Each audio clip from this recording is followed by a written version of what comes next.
Welcome to Sweet Life Beat Life. We hope this video helps. You start by confirming permissions. You must be server owner or have managed server rights. Enable two-factor authentication on your own Discord account now, because Discord requires Server 2FA for enforcement.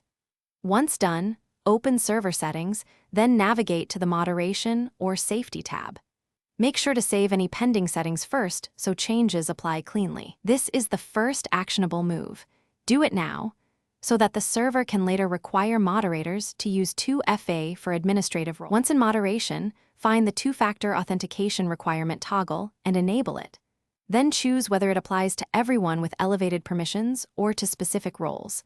Set the role threshold to administrators, moderators, or custom roles. Make sure to add a short grace period and draft a message telling staff what to do and by when.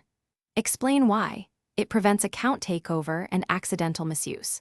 Save the changes, and you'll move from planning to actual enforcement, so double-check the targeted roles now.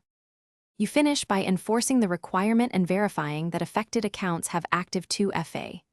Guide users to enable an authenticator app or set SMS backup. Provide step-by-step instructions in your staff channel. Once enforced, monitor the audit log for role assignment denials or errors. If a user loses access, use Role Inheritance Review. Check if a higher role overrides permissions or if they need a temporary role change. If things go wrong, inspect audit entries first, then assist the user to re-enable 2FA. Thanks for watching. Consider subscribing if we helped you.